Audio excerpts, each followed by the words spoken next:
하나님이 가장 기뻐하시는 기적은 삶이 변하는 겁니다.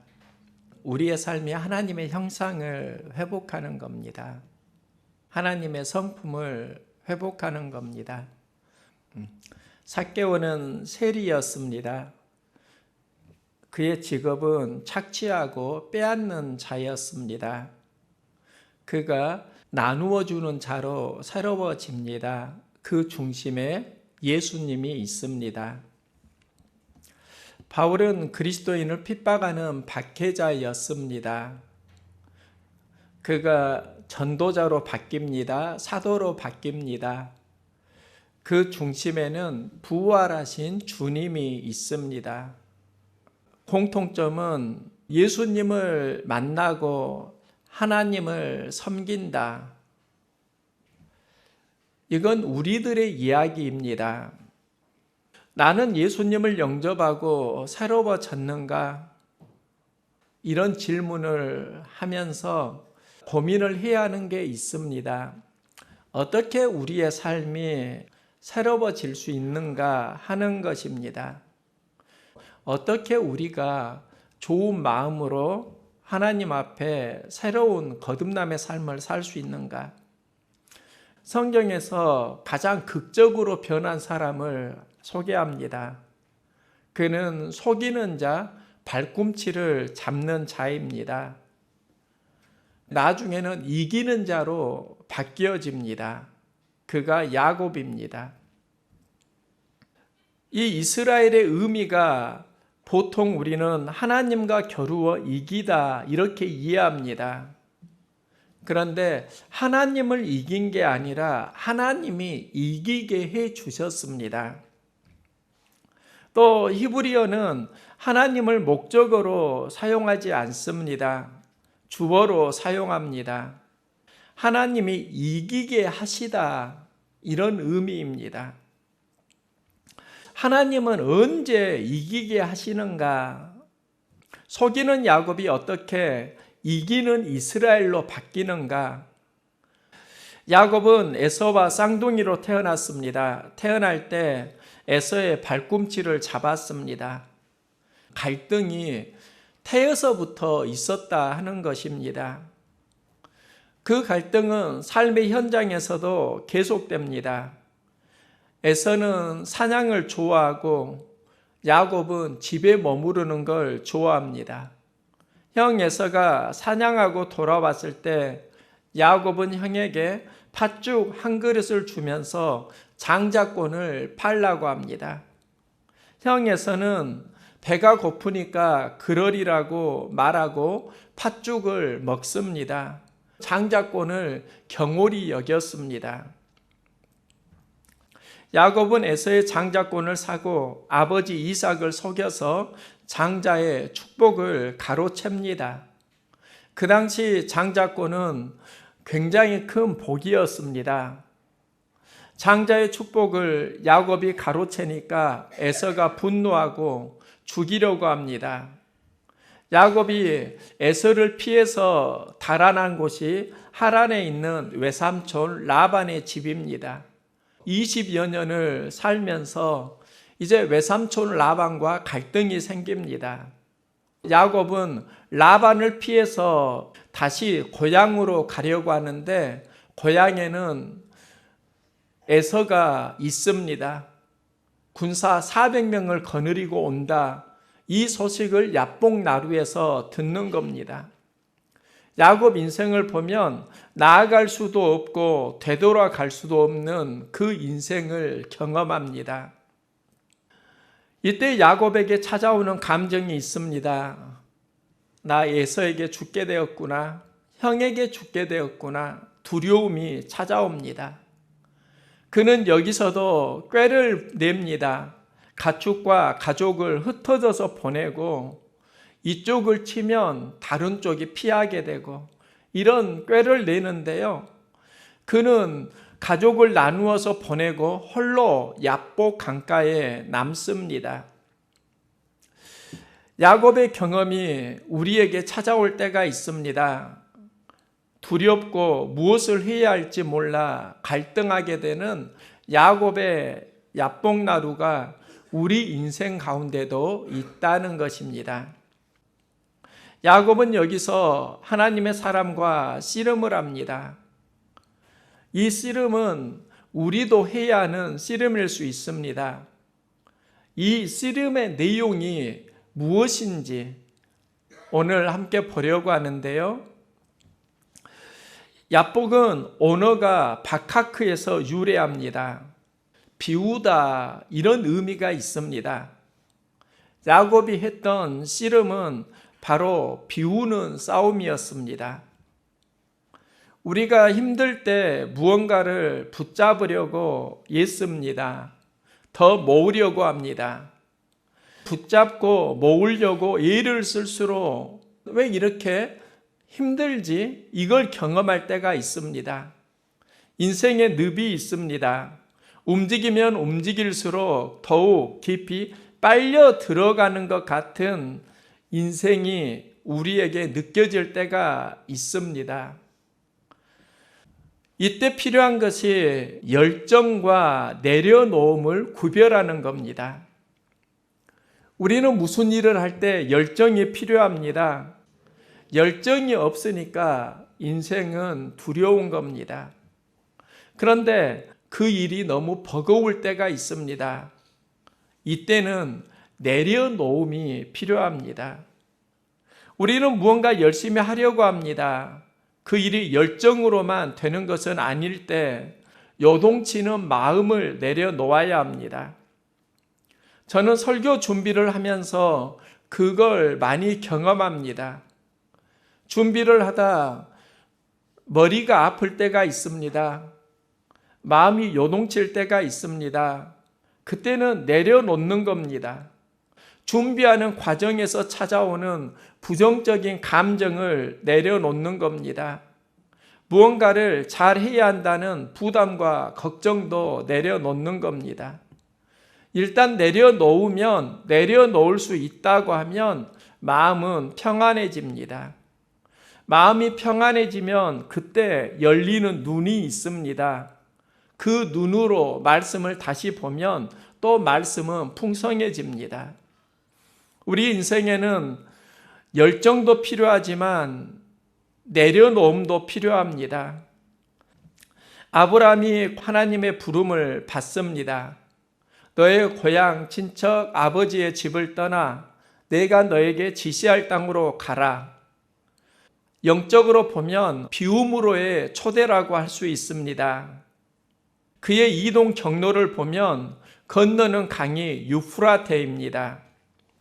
유프라테 강을 건너서 하란으로 가고 하란에서 또 유프라테스를 건너서 가나안으로 갑니다. 아브라함은 유프라테스 강을 건너면서 자꾸 과거의 삶과 떨어지는 것을 선택합니다. 이스라엘 백성은 애굽의 백성으로 400여 년을 살았습니다.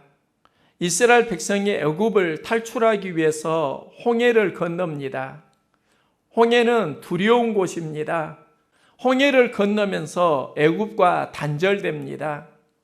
애굽에서 익숙해진 노예의 습성들이 끊어지는 겁니다. 애굽을 청산하려면 반드시 건너야 하는 강이 홍해입니다. 광야에서 가나안으로 들어갈 때 이스라엘 백성은 요단강을 건너야 합니다. 가나안에 가기 위해서 반드시 건너야 하는 강이 있습니다. 유프라테스 강은 갈대아 우르에서 떠날 때 건너야 하는 강이고 하나님께 부름받는 현장에서 건너는 강입니다. 홍해는 애굽을 떠나기 위해 하나님의 백성으로 살아가기 위해 건너는 강입니다. 요단은 약속의 땅으로 들어가기 위해서 반드시 건너야 하는 강입니다. 모두 다 비움이 있습니다. 고향 친척의 익숙한 삶을 비우고 떠나는 아브라함의 유프라테스 강이 있고 애굽의 노예 생활을 청산하며 건네는 이스라엘 백성의 홍해가 있고 가나안에 들어가기 위해서 건너야 하는 요단강이 있습니다. 하나님 나라에는 떠나야 하는 현장이 있습니다. 하나님 나라를 이루는 원리가 바로 먼저는 채움이 아니라 떠남이라는 겁니다. 비움이라는 겁니다. 모세와 여호수아를 부를 때 모두 다 신을 벗으라고 말씀합니다. 신을 벗으라. 이 말은 종이 되라는 의미입니다. 워치만 리는 우리가 종이 되기까지 주님은 주인으로 일하지 않으신다. 하나님의 종은 먼저 자신을 비우는 사람입니다. 하나님께 순종하는 사람입니다. 야곱이 야복에서 했던 그 씨름이 무엇인가? 자신을 비우는 싸움입니다. 채우면서 일이 되는 게 아니라 비우면서 일은 새롭게 열려갑니다. 어떻게 우리가 비울 수 있는가? 야복이 바카크에서 유래한다 했는데요. 이 바카크가 비우다라는 의미도 있지만 쏟아붓다라는 의미도 있습니다. 야곱은 하나님 앞에 마음을 쏟아내는 싸움을 합니다. 하나님 앞에 쏟아내는 것을 이걸 토설이라고 합니다. 다윗은 시편에서 고백합니다. 내가 토설치 아니할 때 종일 신음함으로 내 뼈가 쇠하였도다. 현대인의 성경은 이 본문을 이렇게 기록합니다. 내가 죄를 고백하지 않았을 때에는 종일 신음하다가 지쳤습니다. 하나님께 자신의 죄를 고백하지 못하면 삶은 신음으로 가득 차게 되고 그러면서 지쳤다고 다윗은 고백합니다. 다윗은 자신이 지친 이유를 내가 하나님께 토설치 아니할 때라고 말합니다. 다윗은 하나님께 쏟아내지 못해서 자기의 죄를 쏟아내지 못해서 신음하게 되고 또 자신의 죄를 하나님과 상대하면서 쏟아내고 여기서 그의 고백이 새로워집니다. 내가 토설치 아니할 때 종일 신음함으로 내 뼈가 쇠하였도다. 그런데 하나님 앞에 자신의 감정을 모두 다 쏟아내면서 시편은 악인에게는 많은 슬픔이 있으나 여호와를 신뢰하는 자에게는 인자하심이 두루리로다. 너희 의인들아 하나님을 기뻐하고 즐거워할지어다. 이렇게 말씀합니다. 다윗이 하나님 앞에 내 죄를 토설하면서 기쁨과 즐거움을 회복했다 하는 겁니다. 씨름했다 하는 것은 하나님 앞에 내 감정을 쏟아냈다 하는 의미가 있습니다. 자신의 상처와 아픔, 두려움을 하나님 앞에 토설합니다. 하나님께 부르짖어 기도한 겁니다. 아픔과 상처를 하나님께 가져가니까 하나님은 야곱의 상처를 치유해 주십니다. 하나님 앞에 감정을 토설하고 하나님의 치유함을 누리는 사람, 그가 이기는 사람입니다. 우리는 씨름할 때 상대를 넘어뜨리는 것을 생각합니다. 야곱은 씨름을 할 때 안기는 싸움을 합니다. 그 손을 놓으라고 할 때 야곱은 말합니다. 당신이 내게 축복하지 아니하면 가게 하지 아니하겠나이다. 야곱이 씨름을 하면서 무엇을 했다는 겁니까? 상대를 넘어뜨리는 게 아니라 자꾸 상대에게 다가가면서 나를 축복하라. 안기는 싸움을 했다는 겁니다. 도망가는 싸움이 아니라 안기는 싸움을 했다는 겁니다.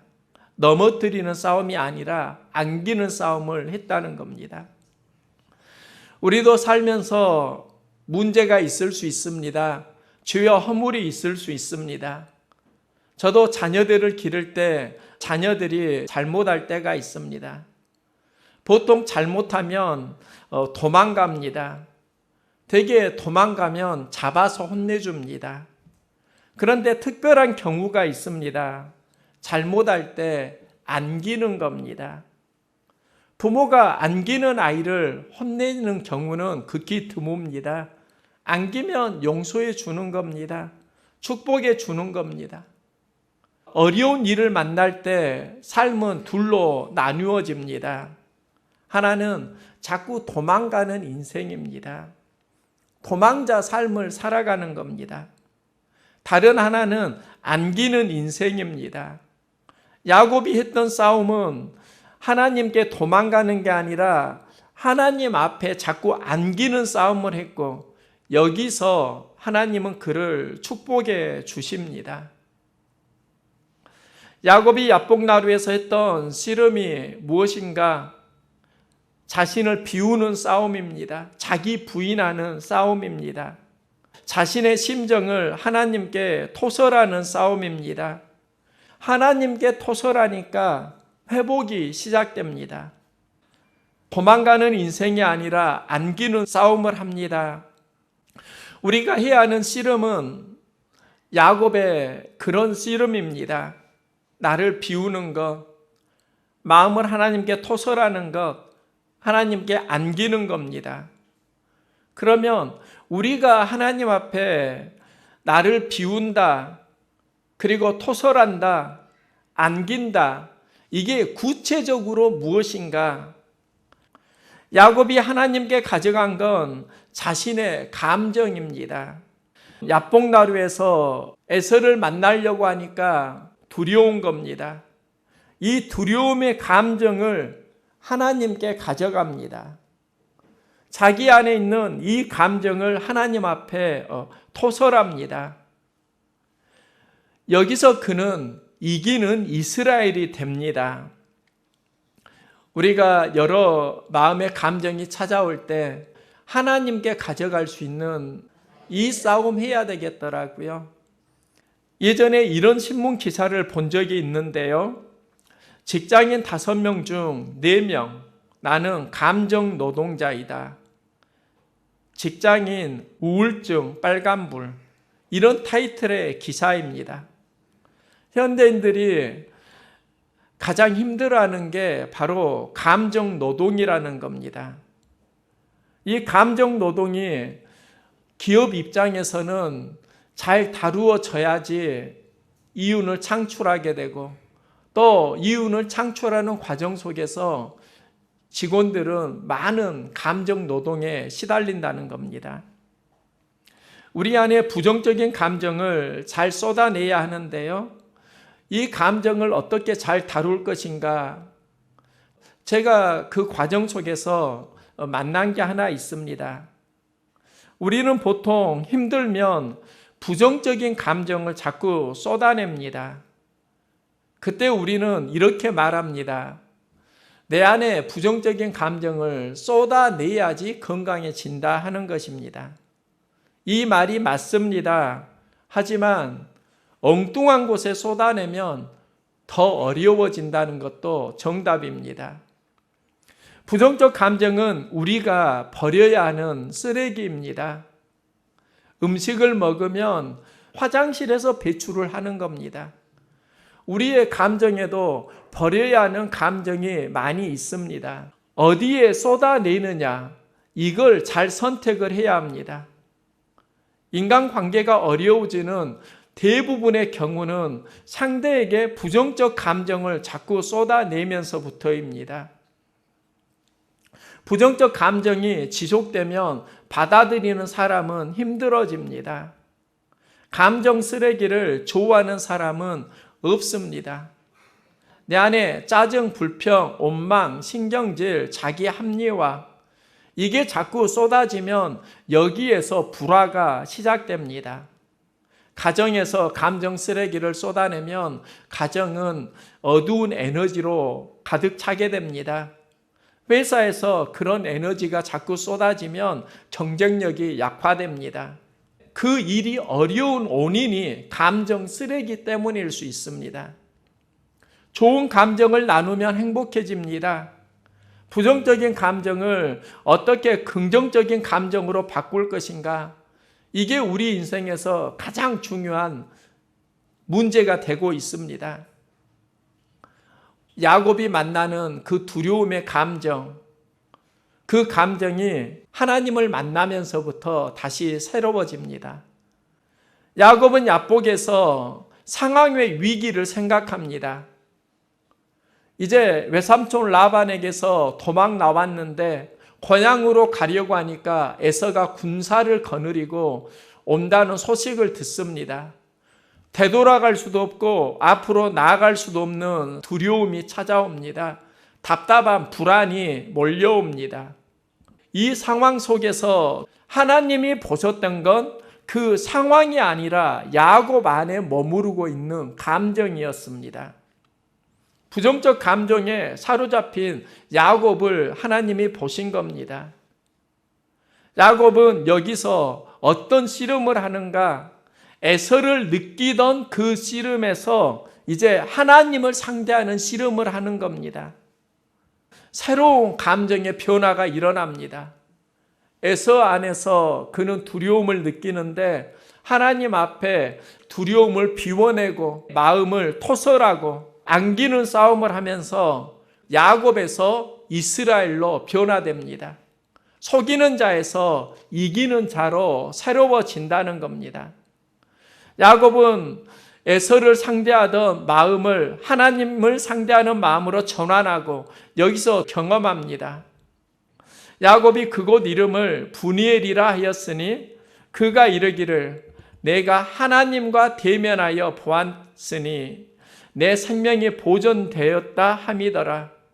그가 브니엘을 지날 때 해가 돋았고 그가 하나님과 씨름하면서 브니엘을 경험합니다. 브니엘은 하나님의 얼굴을 이야기합니다.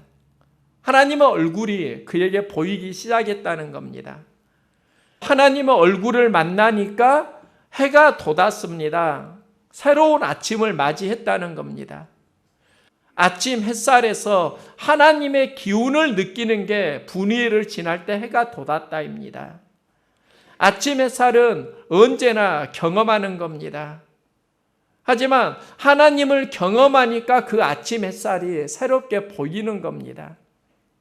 아침 햇살이 새로워졌을까요? 떠오르는 해가 달라졌을까요? 그게 아닙니다. 그 상황을 보는 내 마음이 새로워졌다는 겁니다.